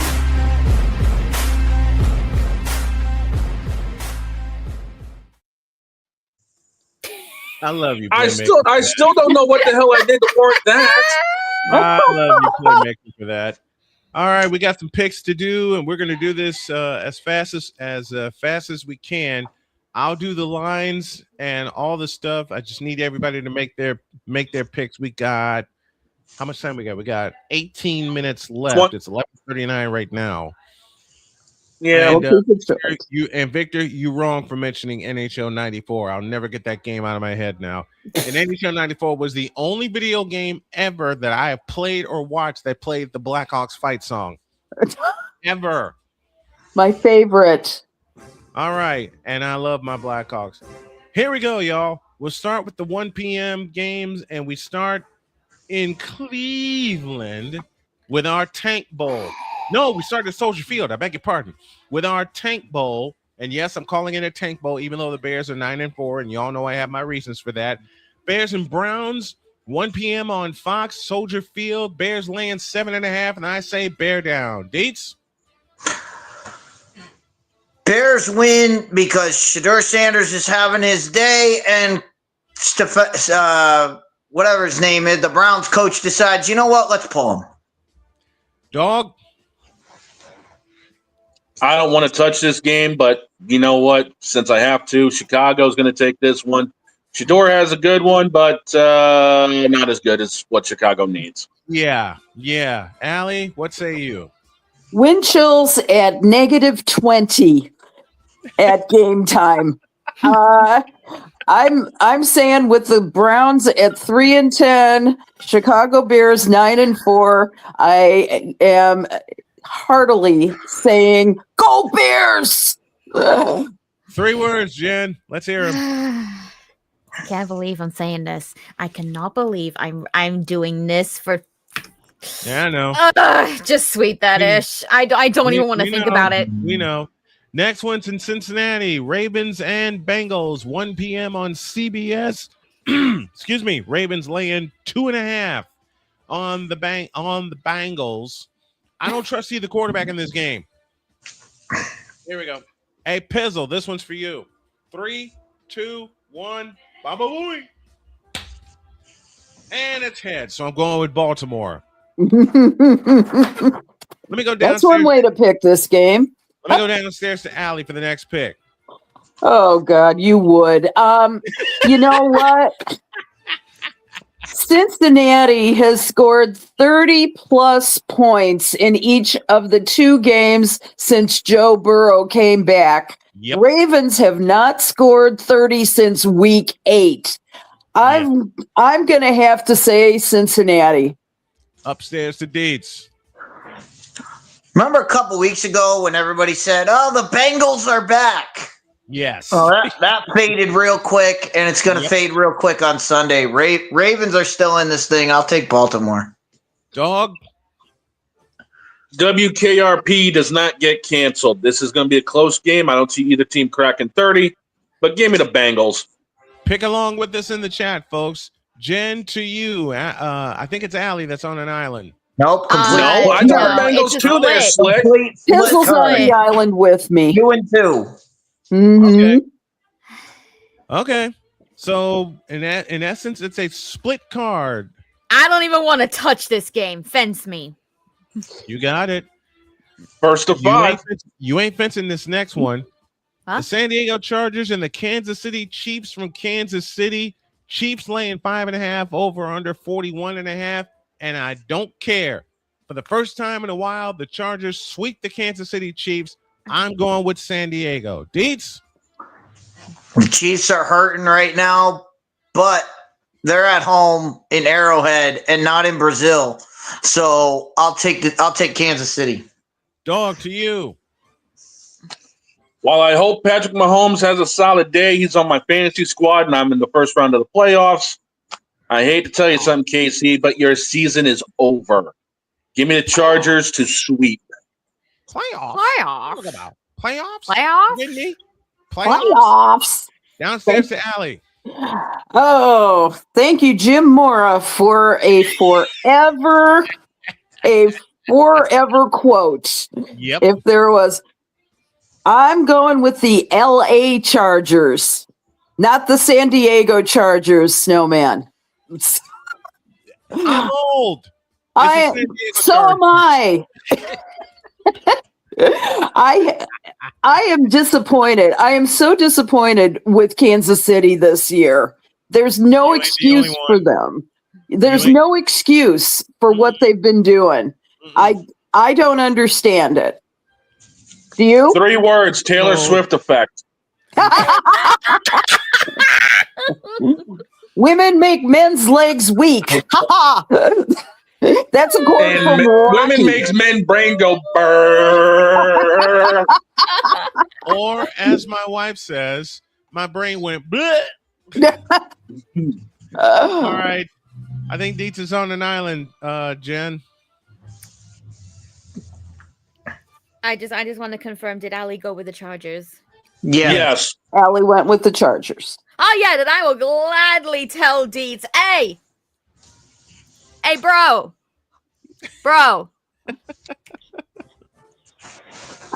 Stay solo. Oh, jeez. What have I started? Buffalo and New England, chance for the Patriots to clinch the AFC East. It's a 1:00 kickoff. Buffalo laying 1.5, and I ain't buying it. I say the Patriots get the job done and they clinch the AFC East. Deets, to you.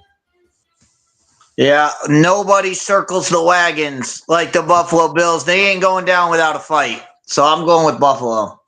Dog, I don't have to ask, do I? That's what I thought. Allie, to you. Gosh, the Patriots have won 10 straight. They're at home. They are 11-2. Bills 9-4. I've got to go with New England in this one. Deets is on an island, Jen.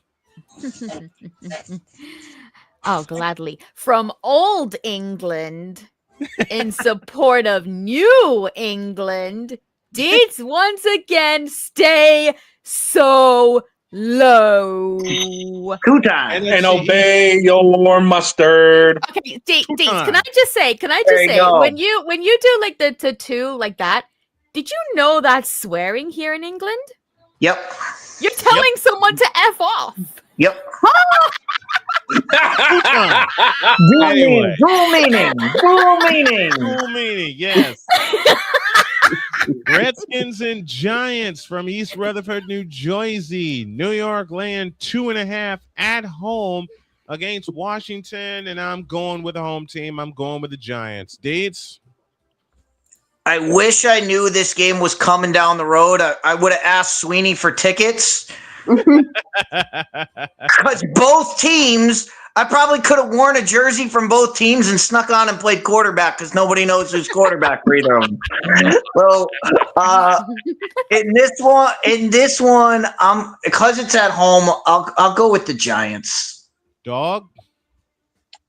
Well, I believe I'm probably going to be up Crap Creek on this one, but I don't trust the Giants at home. Give me Washington. Downstairs to Allie. Wow. Wow. Let's see. NFC, the thing about this one is that they're both cellar dwellers. Okay. This game we shouldn't even call. This game's a big old 50-pound bag of shite. Yeah, they both are. Okay, there go the radios. Wait a Jaden minute. Daniels is out this week. I don't know. Daniels is gone. And Jaden Daniels. He's out for the year. He's done. He's done for the year. He's shut him down. He's done. Yeah, he is, and I'm considering that Washington was scorched last week by the Vikings. 30 shutout. You almost never see a team shut out in the NFL, and I've got to go with the Giants on this one. And may Jimmy Hoffa's corpse rise over the stadium. Jen, you have a message for Deets. No, it's me, you ding dong, not Deets. Oh, it's for Dog. Okay. I was gonna say, how many times is Deets gonna be on that island? Okay. Dog's on an island this time. All right, Don. My big bro. Yes. You know I love you. Yes. And that's why I hope you're at least comfortable on your island. Thank you. I'll have another. Do we really have to think about this next one? Vegas and Philadelphia. In Philadelphia, 11.5 points for Sweet the Eagles. Philly, move on.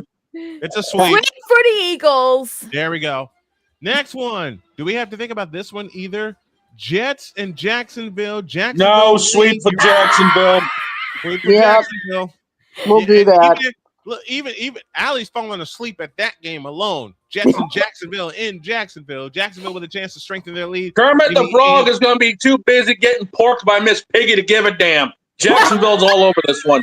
Let's move on. I mean, given Miss Piggy was at the Not Game according to Awards last Not according night. to last night. Kermit was nowhere to be found last night. Nope. Miss Piggy Well, that's because Miss Piggy's on top of Next one in Houston, the last of the 1 o'clock games.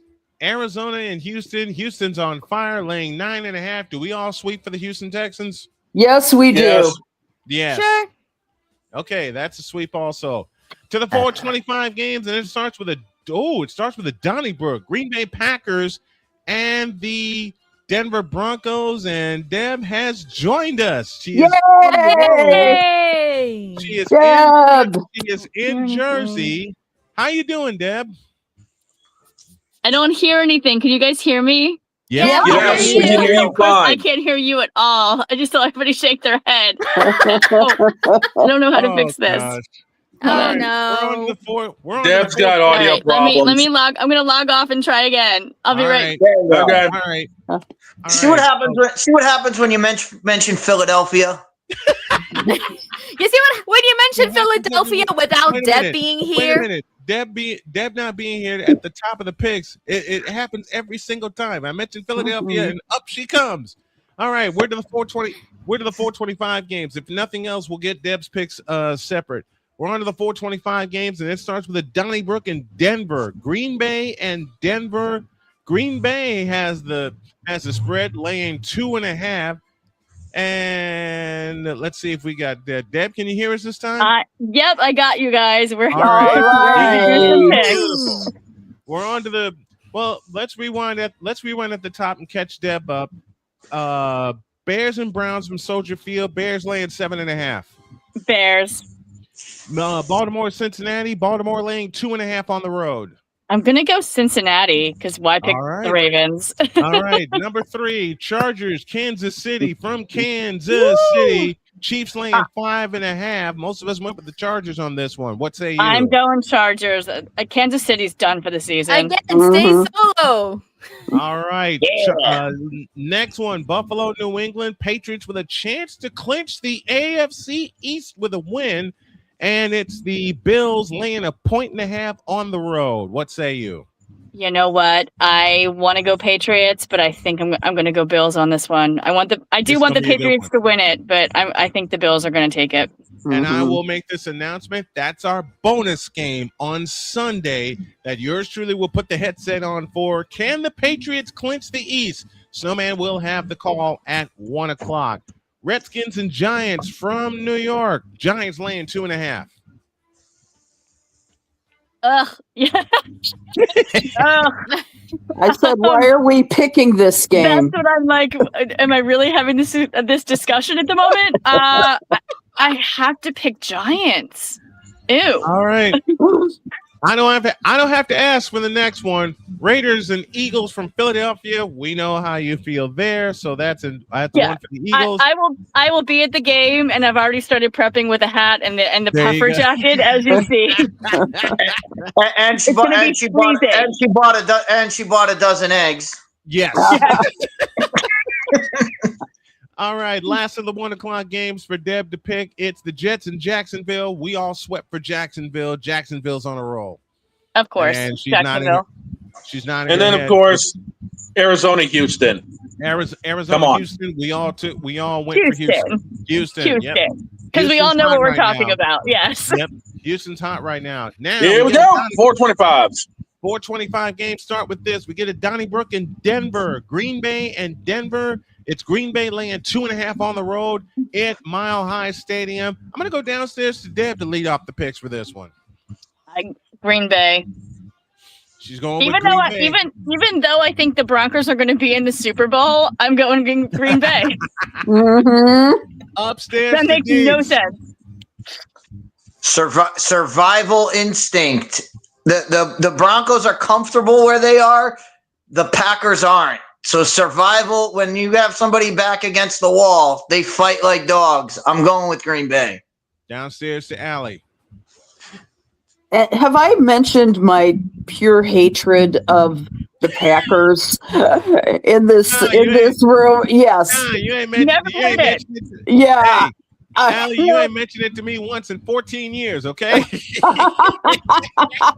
a Chicago fan. Of course you hate the Green Bay. Of course I do. My entire life, I've hated the Green Bay Packers. But for this game, I'm going to have to pick them. Yeah, same here. I got the same kind of hatred, not only being from Chicago, but being the fact that Brett Favre has given my 49ers hell for 3 years until we finally beat them in 1998 in the wild card, and they ain't beat us since. Upstairs the dog. You mean to tell me I'm flying this one again on my own? I've got Denver with the upset. Bo Nix actually turns into a competent quarterback and actually ends up leading Denver. Calling it now, 20-17 win. All right. Wow. Downstairs to Jim. Dog. Dogs on an island. Who's on an island? Dogs on an island. Oh, for the love of God, Dawn. You really gonna make me say this to you again? Yes. I'm going to make you say it to him because I want to hear it. What has Deets got there? An axe. All right, I got fine. Stormbreaker. Dawn, at least be comfortable on your island. Stay Yes. solo, but please be comfortable. I'm trying. Next one's in Los Angeles. We're going to have a high-scoring game at 425. It's the Detroit Lions facing, the Los Angeles Rams. Rams laying 6 at home. I'll start with this one. And I love you, Matthew Stafford. And Jen's probably going to tell me to stay solo, but dadgummit, I'm going with the Lions. Something about what Deets said before, survival instinct is going to kick into high gear. I'm going with the Lions for a 48-45 upset in a walk-off. Deets? Wow. I'm gonna take the Lions. Dog? I've got the Rams. This is going to be close. It's going to be fun to watch. Yes, Rams it is. win this in a walk-off, 50-47. It'll be one of our triple vision games on Sunday at 425. Deb, I think I know which way you're leaning. She's going with the Rams and Matthew Stafford, who's having a Listen, as much fun as I poked at Matthew Stafford and I poked fun at Matthew Stafford, as long as I'm doing it, I love Matthew Stafford. Loved him since Georgia. He is having a fabulous year. Allie, to you. You know, I love the Rams' efforts. I'm sorry, I love the Lions' efforts, I should say, this year. I love their comeback ability. But this time around, I think against the Lions, I really think that Matthew Stafford has a better team around him, and so I got to go with the Rams. And you know what? I got to throw a little playful hatred at Deb, who got me hooked on watching Puka Nacua for the Rams. Listen, Deb told me the number one wide receiver in the league. I'm sorry. Deb, There's no Deb debate. Deb told me offline in Puka's rookie year, she says, you better watch this kid, Puka Nacua. I'm like, what? What am I going to do here for? What is he doing against the 49ers last game of the year? He catches 13 passes for 125 yards against us. Doggone you, Deb. Now I love Puka Nacua. I know what I'm talking about. Do not be sorry. He's one of my favorite receivers to watch. Me and Deets and he's one of the nicest guys. He's one of the nicest guys ever, too. He's so nice. It's a split card to you, Jen. Nice. Yep, it's a split. Jen, you got a split card. How many games do we have left after this one? You're on the fence. 1, 2, 3, 4, 5. You got 5 left. I'll put Jen on the fence for this one. That's my second fence then. Yep, that may get my eyes on Sunday afternoon. This one won't. It's the, I can't believe I'm going to say this sentence, NFC South leading Panthers going to the Superdome to take on the New Orleans Saints, and it's Carolina laying 2.5. Wait, is this South Carolina? I'm not. North Carolina. North Carolina. Oh, North Carolina. Give me this coin. Mama Booey. Carolina. Don't know why, but I don't have a rhyme or a reason for this, but I'm going with Carolina. Deets? All right. For every reason Carolina should win,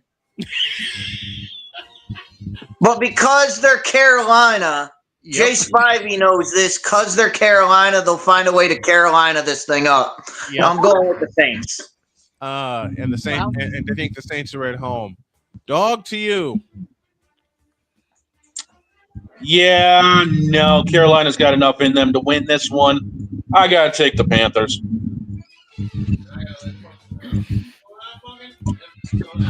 Downstairs. What do you got for us, Deb? So, I like Black Cats. I miss my Olive. I'm in Philly, so she's not here. So I'm going to go Panthers just because of that. Allie, to you. Love that. Your Noli is so cute. Thank you. Noli's with me, but the cats aren't. I actually had a dog that looked a bit like Noli at one time, and so heart out. But I'll tell you, with the Aints at 3-10, I don't care. I've got to go with Carolina on this one. And I do not see the home crowd making this any easier for the Aints. I think it's going to. Yes. I might need to steal that, Allie. That's great. You're welcome to it. I may steal that also. That means Deets is on an island, Jen. Deets, I'll gladly say this too. Stay so low. Next one, I think it's going to wind up being a sweep. Tennessee taking on my beloved San Francisco 49ers. And the line is ridiculous, but I think the 49ers will cover this. This is my Warner Parlay lock. This is my Warner Parlay lock of the week. They got the 49ers laying 12.5 at home against Tennessee. And with the Colts, the Seahawks, who's left? The Colts, the Bears, and the Seahawks up next. I think San Francisco can win out and find a way to claim the West. I think the Rams and Seahawks are going to stumble. I don't think they'll stumble this. I already picked against the Rams. Oh, hell, what am I thinking? But can we just call this a sweep for San Francisco? Yes. Sure. All you Brock Purdy and San Francisco 49er haters. Wait. Hold on. Jen, give it to me. To all you Brock Purdy and San Francisco 49er haters. Shut up! I love it. Now we got this one. Shout that one too. I love that. Now we got this one at 425, and my eyes are definitely getting this one. The Colts and Seattle. Riley Leonard due to make his first start of the year against a red-hot Seahawks team. And I'm going to start with Deets. Give it to me. I think Deets froze. Deets? No, he didn't. No, he's good. I didn't unmute him. There we go. I'm sorry about that, Deets. Go. Okay, there we go. First things first. Since Dog mentioned his fantasy team, my fantasy team's on bye. So Christian McCaffrey, get your carry in and then get off the field so you can be ready for next week. Yes. Jonathan Taylor, same thing. Hey, I've got CMC on my squad, man. Come on now. Same thing. Stay healthy. That's all that matters. Yes. But Seattle, remember you have Martin back there. Give him the ball. Stop letting Sam Darnold throw 5 interceptions a game, and you'll win the game. Just hand the ball to your running back. It's pretty easy. But Seattle wins. I'm going with Seattle. I'm going with the Colts. I think this is the game where they get right. Don? Seattle's going to put a crush job on this one. At home, weather's going to be a little bit shaky. It's a crush job. I don't think it'll be a 14 spread, but it'll be a crushing. Yeah, I see it's Seattle laying 13. Oh, God. Seattle laying 13.5.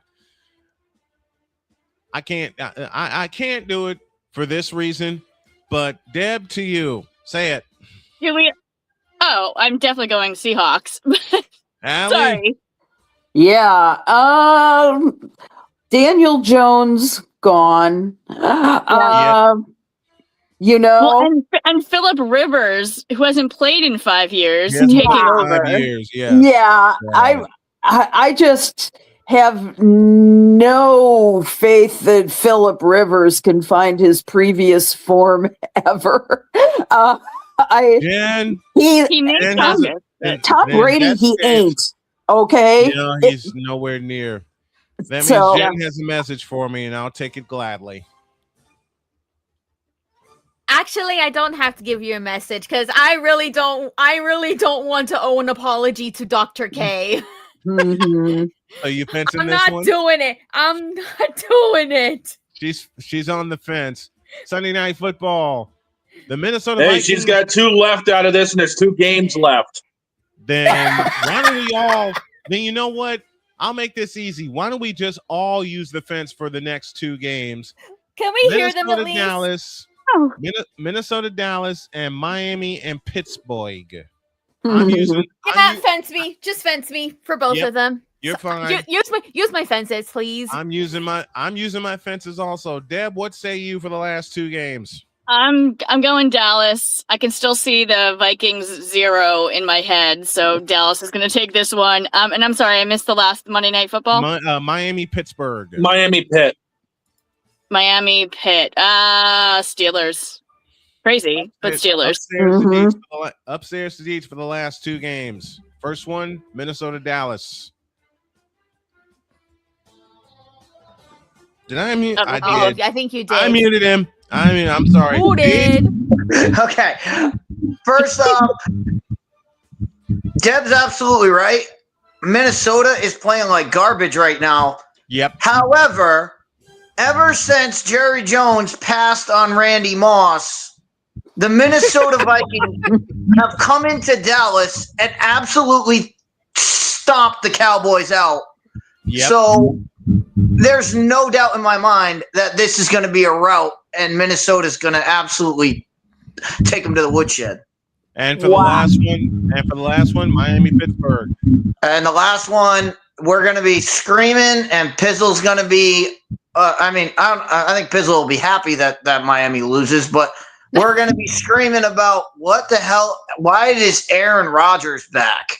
And he's going to lead them. The Steelers are going to beat Miami. Downstairs to Allie for the final 2 picks. First one, Minnesota and Dallas. I'm going with Dallas because they're hard to beat at home. And the last one, Miami and Pittsburgh. Much as have I mentioned my loathing of Aaron Rodgers recently? No, not at all. Just a couple of Just like times. I've never mentioned my loathing of Aaron Rodgers. And I thank God in 2019 and 2021, it's not San Francisco like beat the hell out of him. Yeah, it's not like you have a button for Aaron Rodgers or anything. No, I got a few buttons for Aaron Rodgers. I just can't play him right now because we're running over on time. Dog, okay. to you. I'm going to. I am going with the Steelers, though. Going with the Steelers. I am. There's the dog for the final two picks. Minnesota Dallas for the first one. Jen, I may have to borrow one of your lines for this game. Okay. Deeds, stay solo, bitch. Yeah. Hey. And the last one is mine. And for Miami Pittsburgh, I'm going to borrow another line and say sweep that ish. Those are the pictures. Hellbound to go wrong. Brought to you by Wanna Parlay and BetUS.com. Boss, get us the hell out of here. We'll see y'all on Monday. We're out. BetUS.com, where the game begins, and Wanna Parlay, the world's richest parlay. Hey, did the notebook Hope not y'all hit him enjoyed this the time? picks. Hope y'all enjoyed the show. Yes. Next week is our last full week, but you will be seeing the picks for week 16, 17, and 18 with the entire crew. The entire crew is here. We love y'all, and be safe out there. Have a great weekend. God bless. Remember to make your next move your best move, and always remember, if your dreams don't scare you, they are simply not big enough. Dream big. Do bigger. We hope y'all are too. And we got a 2-time Emmy Award winner that's with us every single week. So dreams can and do come true. Take it from all of us here. We love you. So long, everybody.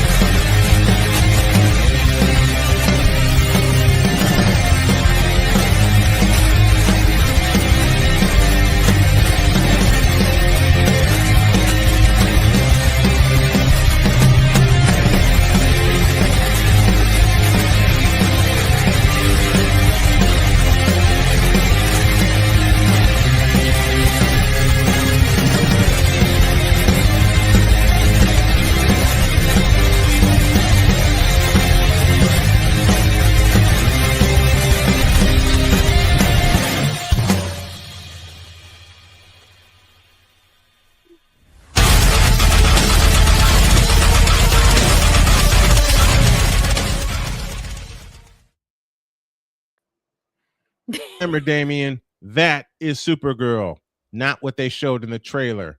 We're out of here.